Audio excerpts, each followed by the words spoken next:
이 영상은 최성락 저자님의 월급쟁이로 살 때는 미처 몰랐던 것들의 일부 내용입니다.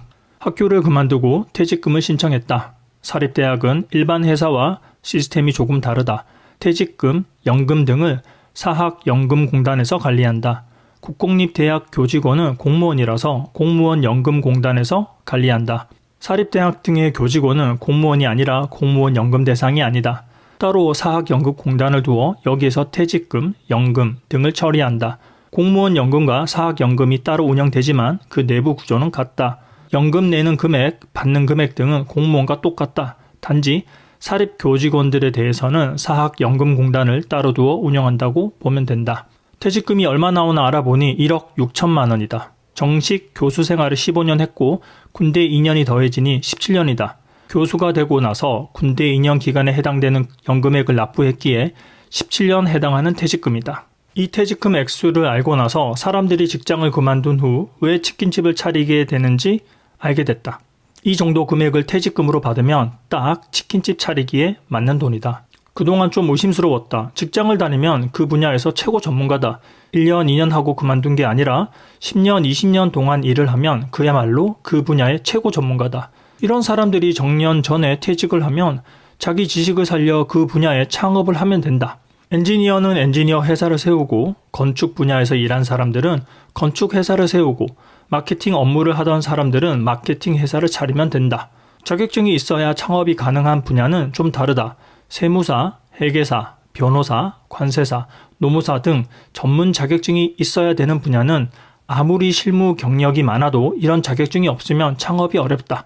하지만 대부분의 경우는 회사에서 일한 전문성을 바탕으로 자기 회사를 차릴 수 있다. 17년간 다녀서 퇴직금이 1억 6천만 원. 이 금액을 보고 사람들이 왜 자기 전문 분야의 회사를 만들 수 없는지 알게 됐다. 이 돈으로는 자기 전문 분야 회사를 만들기에 턱없이 부족하다. 마케팅 업무를 20년간 해온 사람이 마케팅 회사를 만든다고 하자. 지식도 있고 인맥도 있다. 마케팅 회사를 제대로 만들어서 운영하려면 직원을 몇 명을 고용해야 한다. 혼자 할 수 있는 일이 있고 팀으로 해야 하는 일이 있다. 팀으로 해야 하는 업무는 몇 명은 고용해야 한다. 1억 6천만 원 자본금으로 몇 명을 고용하면 1년도 안 돼서 자본금이 동인한다. 이런 분야에서 창업 후 1년 이내에 손익분기점을 넘기기는 어렵다. 이 자본금으로 창업하는 건 그냥 돈 버리는 일이다. 그동안 저금을 많이 해서 별도 금액이 있다면 좀 달라질 수 있다. 그런데 최근 경제 상황, 가계 수입 상황에서 저축을 많이 하기는 힘들다. 빚이 따로 있지 않으면 다행이다. 설사 저축을 한다고 해도 한 달에 100만 원을 계속 저축해야 1년에 1200만 원, 10년에 1억 2천만 원이란 돈이 만들어진다. 그러면 퇴직금을 합하면 자본금이 2억에서 3억 정도 되는데 이 금액으로도 역시 자기 분야에서 창업하기는 불안하다. 한국에는 전문적인 회사의 경우 인력을 몇 명 이상 써야 하고 사무실 면적은 일정 수준 이상이어야 한다는 등의 규제가 많다. 이 정도 자본금으로는 제대로 된 인력을 고용할 수 없고 오래 버틸 수 있는 힘도 없다. 전문가는 분명 전문가인데 자기 분야에서 창업할 수 있는 자본이 부족한 것이다. 퇴직금 1억 6천만 원을 받고 나니 여러 생각이 든다. 만약 내가 파이어족이 된 게 아니라 그냥 회사를 퇴직한 거라면 난 이제부터 뭘 할 수 있을까? 연금은 65세부터 나온다. 그때까지 이 돈으로 잘 아껴서 산다? 연금이 나올 때까지 앞으로 14년 남았다. 1억 6천만 원으로 그 기간을 버티려면 1년에 1200만 원 정도씩 써야 한다. 한 달에 100만 원씩만 쓸 수 있다는 뜻이다. 1인이 아니고 가족이 쓸 수 있는 돈이다. 즉 사회 최저 빈곤층이 된다는 의미다. 그리고 65세부터 연금을 받는다 해도 사정이 달라지는 건 아니다. 나의 경우에는 65세부터 월 100만 원 정도씩 나오게 돼 있다. 65세 이후에도 최저 빈곤층이다. 직장생활 17년을 했어도 직장을 그만두는 순간 평생 최저 빈곤층이 된다는 뜻이다. 그럴 수는 없지 않나? 어떻게든 지금 있는 퇴직금 1억 6천만 원으로 뭔가를 해서 돈을 벌어야 한다. 근데 이 돈으로 뭘 할 수 있을까?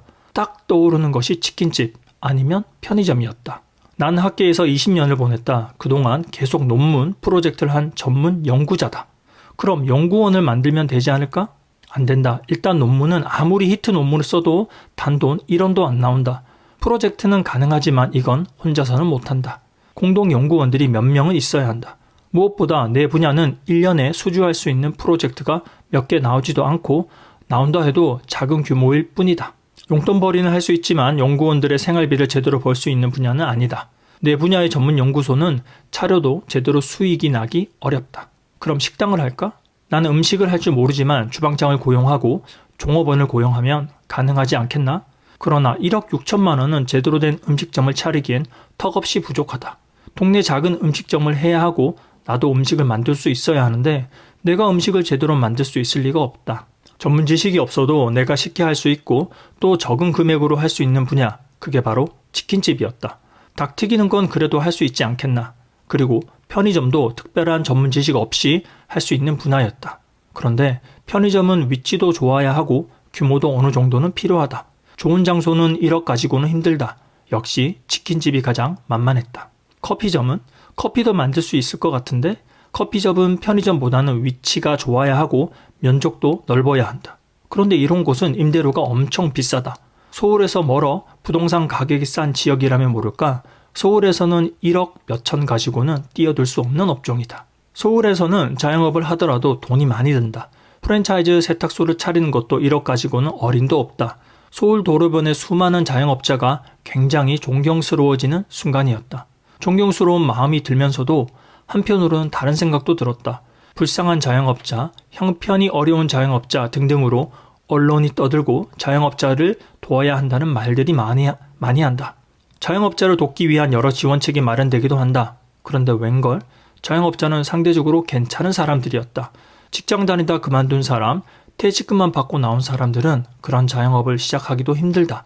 내 손에 쥔 1억 6천만 원 가지고 할 수 있는 자영업은 치킨집 외에는 보이지 않았다. 누군가를 돕는다면 자영업보다는 정년 전에 퇴직한 직장인을 도와야 하는 게 아닐까? 중도 퇴직한 직장인이 자영업자보다 훨씬 더 사회적 약자였다. 어쨌든 왜 한국에서 치킨집이 엄청나게 많고 또 계속 늘어나는지 알게 된다.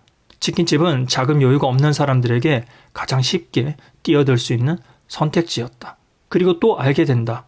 내가 지금 파이어족이 된 게 아니라 중도 퇴직당한 거였다면, 그리고 투자라는 별도의 수입원이 없었더라면 퇴직한 내가 지금 할 수 있는 건 치킨집밖에 없겠구나. 서울대 나오고 박사학위 따고 교수까지 했지만 지금 내가 돈벌이로 새로 시작할 수 있는 건 치킨집 뿐이었겠구나. 17년 교수를 하고 내 손에 쥐어진 1억 6천만 원을 보고 내가 한 생각이었다.